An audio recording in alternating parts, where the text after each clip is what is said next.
Hi, I'm Stykuc, and today for Asian Movie Pulse, I'm going to be taking a look at the Shaw Brothers 1978 production of Shaolin Mantis, directed by Lau Kar-leung and starring David Chang. This was the only time that David Chang starred in a Lau Kar-leung feature, and he appears as a young scholar called Wei, who is part of the Emperor's entourage. And at the outset of the movie, he is given the task of taking on two warriors to test their martial arts skills, one of which is Gordon Liu, unsurprisingly dressed as a Shaolin monk. After this, he is given a mission to infiltrate the Tian family clan, who are supposedly Ming rebels, and to gather information to prevent them from achieving their goals. Taking on this task, he sets off and then runs into their daughter, Chi-Chi, played by Cecilia Wong, who is just in the process of dispatching yet another tutor because they believe she is incapable of being taught, and he kind of humiliates this outgoing teacher and ingratiates himself into the family instantly. Becoming her teacher, he is sort of shown around the clan, who are led by the grandfather, played by Lau Kar-leung, and the uncles, also feature. They include Norman Chu and Wilson Tong. Chi-Chi's mother is played by Lily Lee, so there's quite a lot of martial artists in this family. Chi-Chi falls in love with Wei, and as the spies find out what Wei's real motivations are, they're about to sort of try and assassinate him. But Chi-Chi persuades her father that if Wei is to marry her, then he can live as long as he promises never to leave the family residence. Unsurprisingly, agrees to this, but over time tries to find a way to get back to he says is his family. The inevitable confrontation occurs as he tries to escape, leading to tragedy that always happens in these Shaw Brothers productions, and finds himself in a abandoned sort of temple sort of ruins and comes across a sort of praying mantis. Observing this mantis's style, he teaches himself martial arts based on the praying mantis before going back to take his revenge on the remnants of the Tien clan. Now, martial arts movies of the time tended to get a bit of a bad rep in saying they were quite predictable in terms of plots, very much a cinema of vengeance, and that you'd have the antagonist taking his revenge for some murder of a relative, master, etc. Maybe getting beaten up, has to learn a new style before taking revenge in the final reel, beating up the bad guy, and an end credits roll. And the synopsis I've just described to you pretty much fits within that bill. But Lau Kar-leung was more than just a martial arts director, and if you look at his films closely, there were a little bit more subversive elements going on. How he would sort of critique the sort of methodology and hierarchical systems that would come across in these films. At this particular point, he'd already directed several features, including Spiritual Boxer, and the previous year he had done Executioners from Shaolin, which again was subverting the kind of family dynamic in terms of how things progress. Normally, you would get the idea that idea passing down the martial arts tradition from family to son and so on and so on. And that movie subverted that in that it was the father never really recognized the need to adapt his style. It was the mother that actually ended up teaching the son the methodology to beat the right eyebrow monk. Here we have what is technically a very much similar setup, and you've got the familial system of the Tien clan, with the grandfather, played by Lau Kar-leung, as the patriarch of the whole clan, and they're all passing down their martial arts to the younger generations, and in this case, the youngest being Chi-Chi.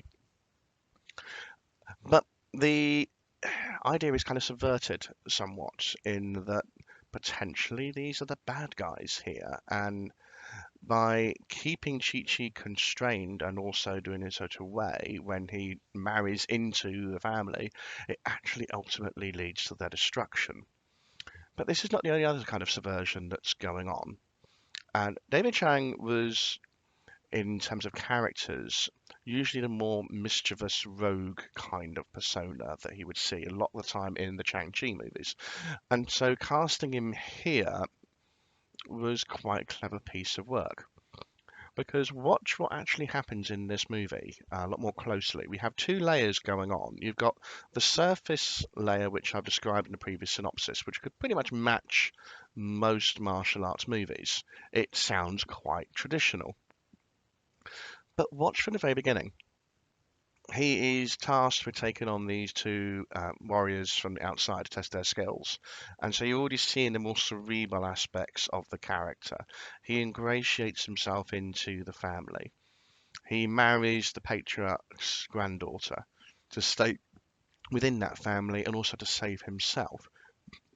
Now, on the surface, it's he's fallen in love with the daughter, the granddaughter, let's escape, etc. But you're never quite sure. And the great thing about these martial arts movies at the time, they had an absolute inability to write romantic elements into them. So it could be that he's in love with Chi-Chi, but there's always that element of doubt going on here. And particularly as he is a spy, is he using that interest to further his own gain? And then we get to the revenge sequences towards the end when it's coming back. What is his actual motivation? On the surface, it's I must take revenge for those that have fallen to help me get to where I am.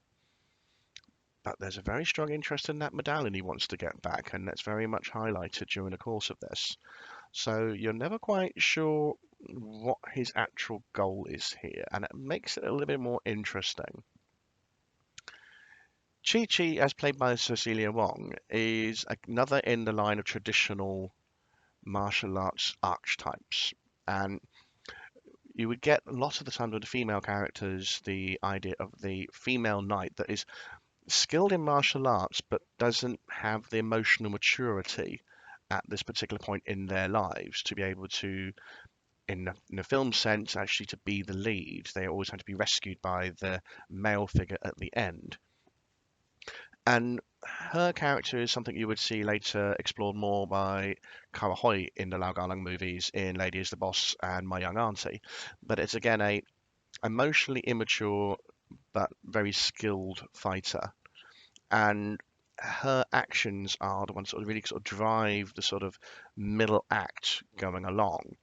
And it's a good performance because you know she is going to be a little bit annoying and a little bit in the way she acts, but that kind of puppy love attraction to Wei adds a little bit more depth to her character.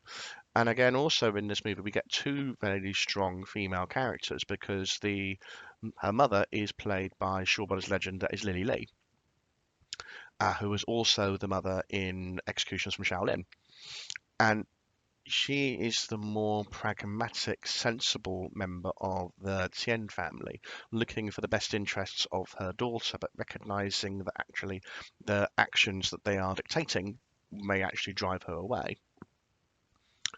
Lau Kar-leung is fantastic as the villain, or the surface is the villain, but you're never quite sure how this is going to work out. And this, again, the whole idea of subversion in the idea that you're allowed to leave the family. We're going to give you this leaving dinner. Then what they actually mean is you're going to die now. We're going to kill you before you can actually leave. And this whole setup of this sort of velvet gloved prison almost is what we have here, in that you can stay but you can't leave. And particularly when you've got Norman Chu, who would straddle the line. Sometimes he was a good guy, sometimes he was a bad guy in the Shaw Brothers era. Wilson Tong, a regular bad guy. Lau Kar-leung, who more often than not would be on the side of the devils in these kind of movies. So they're all set up as the bad guys. But again, you're never quite sure here because is the hero a good guy or is he an anti-hero? You know, it's just adds that little extra dynamic that makes it a lot more interesting. The action sequences, this is a Lau Kar-leung movie. It's going to be good, and these are superb. It's probably the best I've actually seen David Chang look on screen. Very fluid in terms of the martial arts, ably backed up by a supporting cast of fantastic performers with athletic abilities. The final act, once he has learned the praying mantis style, again is an excellent example of fight choreography that we will see here. The transition from weaponry to hand-to-hand combat.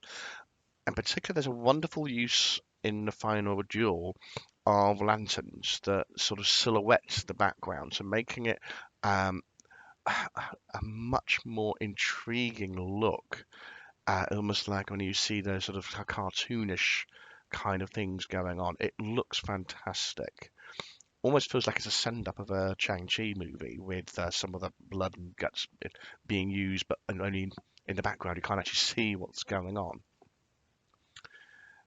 It is a fascinating film because can be read in two ways. You can just watch this as a traditional martial arts movie, or you can sit back and go, "Ooh, that's a little different. Why is that person doing that?